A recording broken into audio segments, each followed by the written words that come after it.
A paz do Senhor Jesus, estamos iniciando mais um Instantes Finais, a sua aula de escatologia no seu lar. E eu quero agradecer ao nosso bom Deus pelo privilégio de estarmos juntos para estudarmos a Bíblia Sagrada, a inerrante e infalível Palavra de Deus. Quero agradecer a você por sua audiência, a você que diariamente assiste ao nosso programa. Diariamente tenho encontrado muitos telespectadores que dizem, olha, na hora do programa paramos tudo. Alguns estão fazendo café mais cedo, outros deixando para jantar depois do programa, para não perder o programa. Deus abençoe, obrigado pela sua audiência, que as bênçãos de Deus continuem sendo derramadas sobre você e a sua família. Se você deseja entrar em contato conosco, enviar uma mensagem, uma pergunta, uma crítica, uma sugestão, anote aí o número do WhatsApp, por favor. O prefixo é 81 e o número é o 99491-2293. Fique à vontade. Não precisa só você fazer elogio, não. Você pode fazer sua crítica, você pode dar a sua sugestão, a sua opinião. E eu gostaria de dizer desde já que a sua opinião, a sua crítica, a sua sugestão é muito bem-vindo. Se você está acompanhando os instantes finais, você sabe que nós demos início a um novo tema dentro do cronograma escatológico. Dentro do programa profético escatológico, nós iniciamos um dos temas mais importantes, é um dos temas mais relevantes e que as pessoas geralmente têm muitas dúvidas, que é sobre o juízo final, o grande trono branco ou o julgamento do grande trono branco. Abre essa tela, por gentileza. Ontem nós demos início a esse tema e eu deixei bem claro que ontem iríamos apenas introduzir. Nós vamos dedicar vários programas para falar sobre esse tema, porque sem dúvida é um assunto que as pessoas têm muitas dúvidas. E eu gostaria de dizer mais uma vez, não é, que essa imagem é meramente ilustrativa, não é? Qualquer coincidência aí de pessoas é só para você ter uma ideia, não é? Só para que você possa ter uma ideia. E vamos relembrar o que vimos ontem. Nós fazemos isso em sala de aula. Antes de nós darmos início à nossa aula, nós sempre recapitulamos, né? Nós relembramos o que estudamos, e aí é uma forma de reforçar o aprendizado. Se você assistiu à última aula, você vai relembrar o que vimos, e se porventura você não pôde assistir, tem pessoas que são plantonistas e assistem o programa um dia sim, um dia não, pelo menos você tem uma ideia do que foi que nós abordamos ontem. Então vamos relembrar. Bem, abra a tela, por gentileza. Nós já falamos sobre esse gráfico em outras ocasiões, né? Falamos sobre os 3 julgamentos futuros. Você pode tirar uma foto, está aí com as bases bíblicas, os textos bíblicos, onde nós estamos falando sobre os 3 julgamentos futuros, quando será, para quem será e qual é o propósito. Eu não vou explicar aqui, porque nós já explicamos esse gráfico aí em outras ocasiões.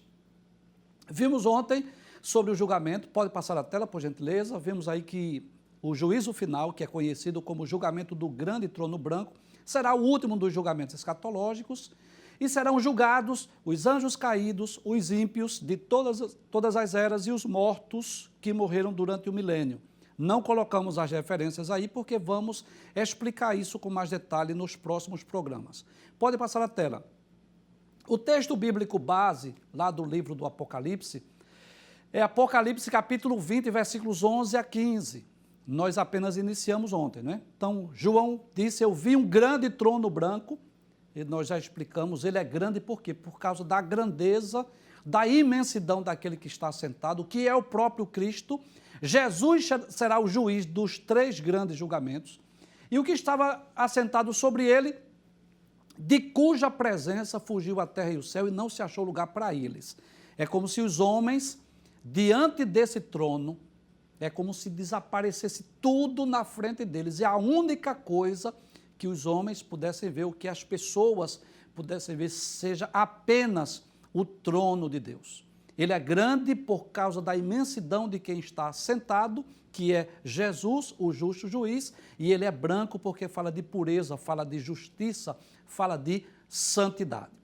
Iniciamos o versículo 12, mas não concluímos esse versículo. Vamos relembrar o que vimos? Nós vimos o versículo 12, onde João diz, e vi os mortos, grandes e pequenos. Nós já dissemos aí que esse julgamento é dos mortos. Os mortos hão de ressuscitar. Quem é que vai ressuscitar? Todos os pecadores, desde os primeiros homens até o dia do julgamento, e os justos que morreram no milênio. Grandes e pequenos, eu já expliquei quem são os grandes.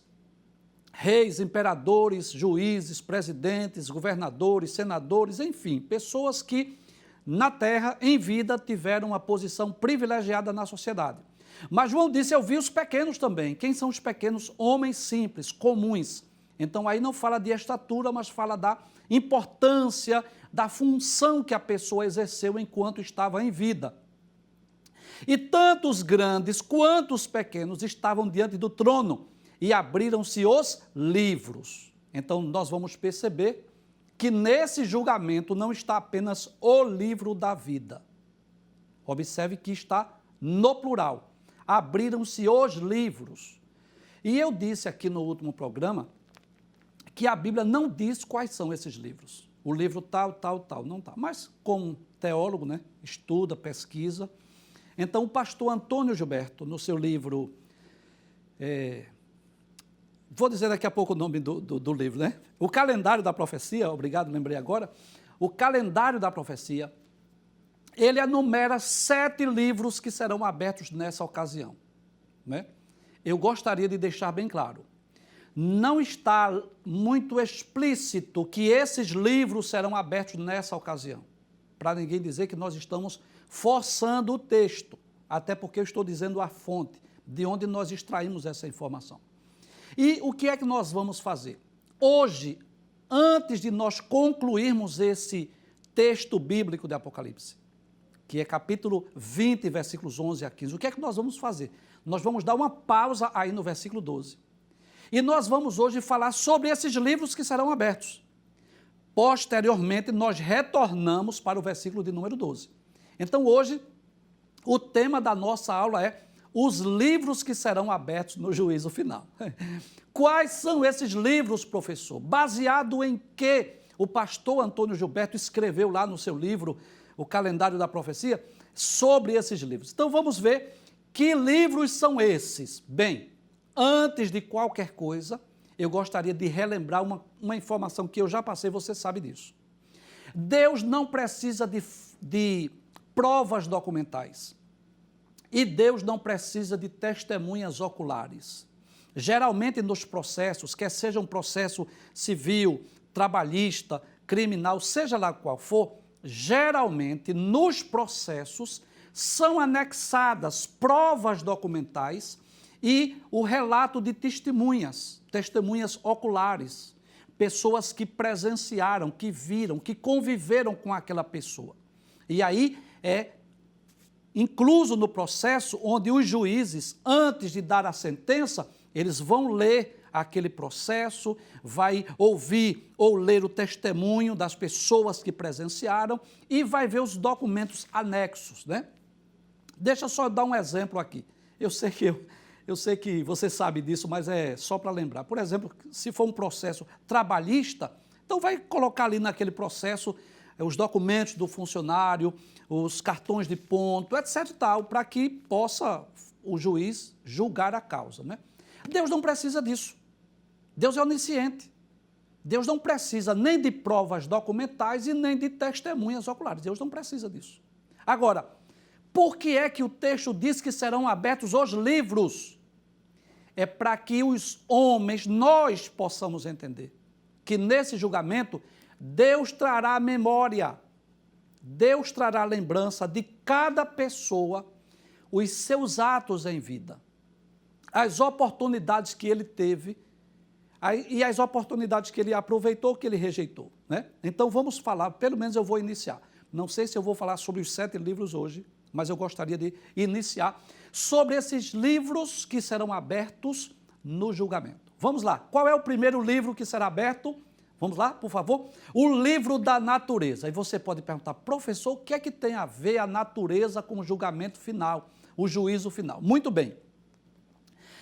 A Bíblia nos deixa bem claro, isso está muito claro nas páginas da Bíblia, que a criação, que a natureza prova a existência de Deus. O universo não pode ser obra do acaso. Tudo que foi criado teve um princípio, teve uma origem. Um arquiteto, um ser inteligente, pensante, criador que criou todas as coisas pelo poder da sua palavra. Os ateus, esse é o maior argumento do ateu. Mostre-me o seu Deus que eu creio nele. Bem, eu não sou capaz de mostrar o meu Deus, mas eu sou capaz de mostrar as suas obras. E as obras, o que Deus fez, provam claramente que Deus existe. Permita-me fazer uma ilustração.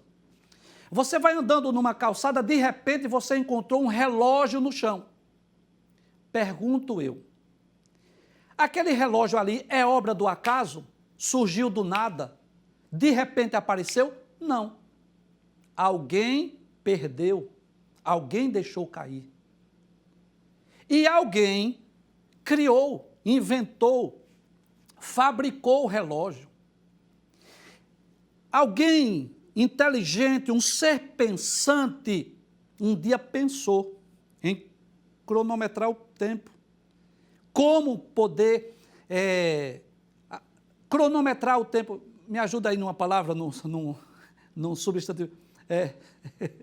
Para marcar o tempo, os dias, as horas, os minutos, obrigado. Então alguém inventou o relógio, que antigamente era aquela ampulheta, né? Você lembra? Né? De areia, foram os primeiros relógios. E aí foi se desenvolvendo.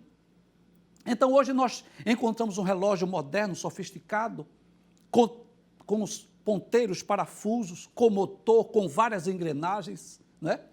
Tudo feito exatamente para marcar o tempo. Planejado, alguém estudou, alguém pensou. Eu pergunto, o relógio é uma obra do acaso? Não, alguém parou, pensou, estudou, analisou, para que pudesse confeccionar, para que pudesse fazer um relógio. Então, se o relógio está ali no chão, ele não surgiu do nada. Alguém criou, alguém inventou, alguém fabricou, alguém deixou cair no chão. Agora eu pergunto, se um relógio, um simples relógio, não pode ser obra do acaso, eu pergunto, e o universo, e os planetas, e o sistema solar, o Sol, a Lua, as estrelas, o planeta Terra, e os movimentos de rotação e translação que a Terra dá em torno do Sol, seria isto obra do acaso? Claro que não. Alguém criou, alguém inventou, alguém planejou, um ser inteligente. E a Bíblia deixa bem claro que os céus proclamam a glória de Deus, que o firmamento anuncia a obra de suas mãos. E é interessante que tanto o salmista, no Salmo 19, como o apóstolo Paulo, na carta aos Romanos, capítulo 1, vai dizer que os homens são inexcusáveis. Talvez você esteja perguntando, professor, eu não estou entendendo a associação. O que é que tem a natureza, a criação com o juízo final? Você vai entender. Vamos ler o texto? O que é que diz o Salmo 19? Está na Nova Tradução na linguagem de hoje, semelhante ao que está lá na Bíblia Viva. Veja o que diz o Salmo 19. O céu anuncia a glória de Deus e nos mostra aquilo que suas mãos fizeram. Cada dia fala dessa glória ao dia seguinte e cada noite repete isso a outra noite. Não há discurso nem palavras e não se ouve nenhum som. No entanto, a voz do céu se espalha pelo mundo inteiro e as suas palavras alcançam toda a terra. Deus armou no céu a barraca para o sol. O que é que o salmista está dizendo? O salmista está dizendo que, ainda que o sol, a lua, as estrelas, o vento, o universo, as nuvens não estejam emitindo sons, mas eles estão dizendo, alguém criou isso, alguém inventou. Você já parou para pensar na chuva, por exemplo? O quanto a chuva é importante para tornar a terra produtiva? As nuvens, o que é que faz? Evaporam as águas. O vento sopra, levam as nuvens para distante. Cai a chuva na terra e torna a terra produtiva. Seria isto obra do acaso? Você já parou para imaginar que nós inspiramos oxigênio e expiramos gás carbônico? Nós precisamos de oxigênio 24 horas por dia. Se Deus deter o oxigênio, morre todo mundo. E o que é que Deus fez? Deus fez um metabolismo diferente nas plantas, nas árvores. As árvores inspiram gás carbônico, expiram oxigênio, fazendo com que o oxigênio seja renovado e nunca falte oxigênio na terra. Seria isto obra do acaso? Então, a beleza e a perfeição do universo prova que Deus existe. Vamos observar o que é que diz o apóstolo Paulo, baseado no Salmo de número 19. Veja o que é que Paulo diz. Paulo diz assim: o que se pode conhecer a respeito de Deus está bem claro para elas, pois foi o próprio Deus que lhe mostrou isso. Desde que Deus criou o mundo, as suas qualidades invisíveis, isto é, o seu eterno poder, a sua natureza divina, têm sido vistas claramente. Os seres humanos podem ver tudo isso nas coisas que Deus tem feito e, portanto, eles não têm desculpa nenhuma. Que coisa interessante. Deixa eu ler aqui na versão Almeida, Revista e Corrigida. Romanos, capítulo 1, versículo 19. Você talvez esteja já entendendo, né? O que é que tem a ver a natureza, a criação com o juízo final, né? Você já deve ter entendido. Eu vou ler na corrigida, diz assim: porquanto o que de Deus se pode conhecer, nele se manifesta. Porque Deus lhe manifestou. Manifestou aqui, olha, fez-se conhecido. Aí diz assim: porque as suas coisas invisíveis, ou seja, as coisas invisíveis em Deus, desde a criação do mundo, tanto o seu eterno poder como a sua divindade, se entendem e claramente se veem pelas coisas que estão criadas. Para quê? Para que eles fiquem inexcusáveis.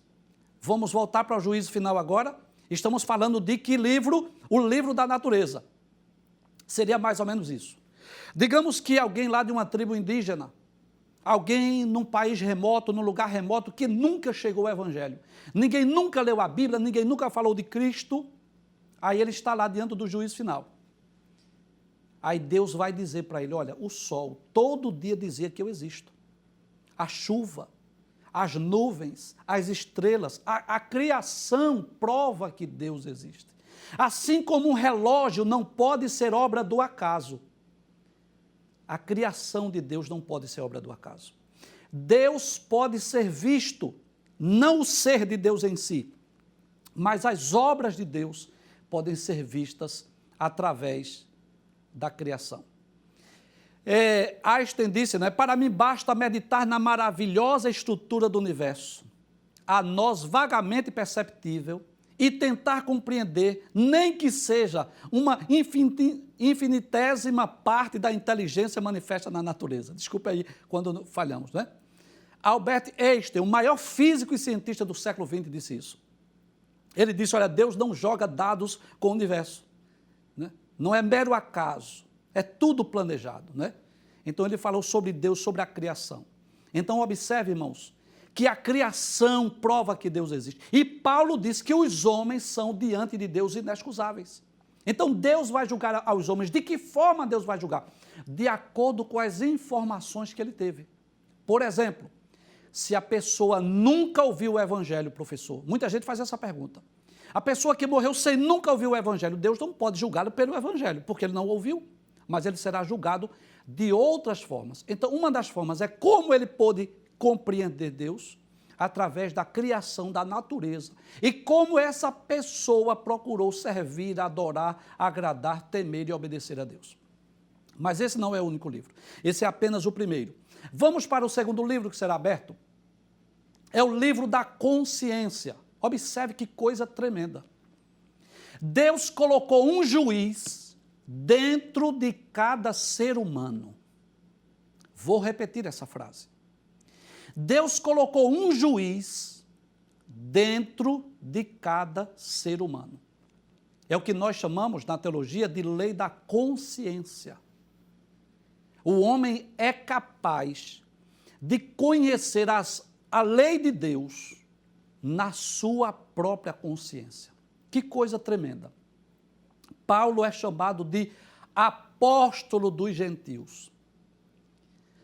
E Paulo, na realidade, o desejo dele era alcançar os judeus.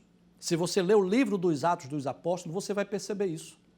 Que no capítulo 9 vem a conversão de Saulo, no capítulo de número 13, a sua chamada missionária, Barnabé e Saulo para pregar o evangelho.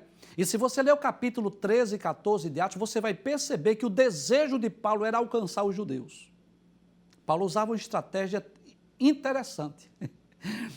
Paulo ia para a sinagoga dos judeus, e quando alguém perguntava assim, algum dos irmãos tem uma palavra, aí Paulo se colocava em pé na sinagoga dos judeus para provar pelas escrituras que Jesus era o Cristo. Mas o que aconteceu? Os judeus começaram a rejeitar Paulo e a sua mensagem. Aí Paulo parte para os gentios, porque era um propósito de Deus. Deus havia dito a Ananias, quando Ananias foi orar por Paulo, vai porque este é para mim um vaso escolhido, para levar o meu nome diante dos reis, dos gentios, dos filhos de Israel, e eu lhe mostrarei o quanto deves padecer pelo meu nome. Então Paulo parte para pregar o evangelho entre os gentios. Começou a viajar por aquelas cidades, Ásia, Europa, África, começou a pregar o evangelho. E você sabe o que foi que Paulo percebeu? Paulo chegou em culturas, em determinados lugares em que a Bíblia não tinha chegado. Não havia o livro da lei, mas ele percebeu que os gentios, aqueles que não eram judeus, aqueles que não tinham a lei, estavam obedecendo à lei. Como eu posso explicar isso? É como se Paulo dissesse assim, que coisa interessante. Nós chegamos aqui nessa cidade e o evangelho não chegou. Eles não têm a Torá, eles não têm o livro da lei. Eles não conhecem a lei de Deus, mas eles estão praticando. Deixa eu ser prático. Paulo chegou em civilizações em que não matavam uns aos outros, em que os filhos honravam os pais, em que eles, de alguma forma, estavam cumprindo a lei, os mandamentos de Deus. Aí você sabe o que é que Paulo diz? Paulo diz, a lei de Deus está escrita no seu coração, na sua consciência. E Paulo diz, e a sua consciência acusa e defende. E Paulo deixa bem claro, no dia que Deus há de julgar o segredo dos homens. Vamos ver esse texto? Eu hoje fiz o inverso. Às vezes a tela está com a corrigida e eu leio a Bíblia viva ou na nova tradução na linguagem de hoje. Hoje nós fizemos o inverso. Na tela está na Bíblia na linguagem de hoje, mas eu vou ler também na Bíblia corrigida que está na minha mão. Paulo diz assim, veja o que é que Paulo diz em Romanos, capítulo 2, versículo 14 a 16. Os não-judeus, ou seja, os gentios, aqueles que não são descendentes de Abraão, Isaque e Jacó, não têm lei.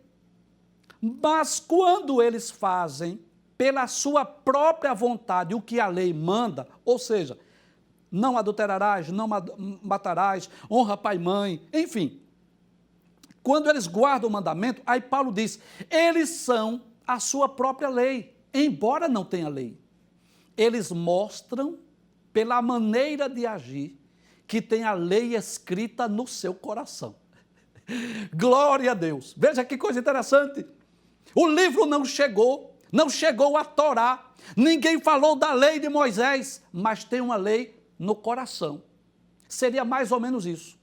Se ele vai tirar a vida do próximo, ainda que ele nunca tenha lido, não matarás, lá de Êxodo 20 ou Deuteronômio 5, a consciência vai dizer assim, olha, tu não deves tirar a vida do teu próximo. A lei está escrita no coração. E a equipe de arte, veja a imagem que colocou, é claro, foi tirada da internet, mas está aí uns martelinhos na mente da pessoa acusando. Volta para o texto, por favor. Muito bem. A própria consciência deles mostra que isso é verdade. E os seus pensamentos, que às vezes os acusam e às vezes os defendem, também mostra isso. E de acordo com o evangelho que eu anuncio. Veja que coisa tremenda, Paulo diz. De acordo com o evangelho que eu anuncio, assim será naquele dia. Qual dia, Paulo? No dia em que Deus, por meio de Jesus Cristo, julgará os pensamentos secretos de todas as pessoas. Deixa eu ler esse texto na Bíblia corrigida. Romanos capítulo 2, versículos 14 a 16. Pode trazer para cá. Veja que coisa interessante.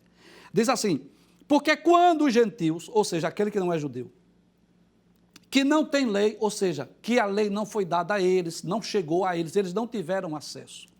Quando eles fazem naturalmente as coisas que são da lei, estão cumprindo, obedecendo a lei, mesmo sem conhecer, aí diz assim, não tendo eles lei, para si mesmos são lei, os quais mostram a obra da lei escrita no seu coração, testificando juntamente a sua consciência e os seus pensamentos, quer acusando-os, quer defendendo. Então a mente acusa. Vou dar um exemplo bem prático. Está um jovem de 18 anos no ônibus ou no metrô, senta no lugar do idoso, e o idoso fica lá olhando para ele, não diz nada. E às vezes ele fica até fingindo que não está vendo o idoso ou que está dormindo. Fique tranquilo, porque lá na mente dele, na consciência, ele sabe que ele está errado. Não precisa ninguém dizer, a consciência diz. Quando alguém vai para uma fila, quer seja no banco, seja onde for, você já ouviu falar naquele paraquedista? Que em vez de ir lá para o fim da fila e ele vai dar um jeitinho de entrar na frente de alguém, a consciência dele acusa, tu passasse na frente dessas pessoas. Isso está errado. Então Deus colocou um juiz na mente do homem.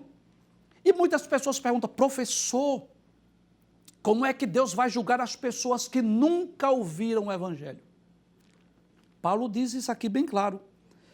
No dia em que Deus há de julgar os segredos dos homens, por meio de Jesus Cristo, segundo o meu Evangelho. Então, se alguém nunca ouviu o Evangelho, nunca ouviu falar de Cristo, está lá diante do juízo final, ninguém nunca me falou de Cristo, Deus vai dizer assim, olha, o sol todo dia dizia que eu existo.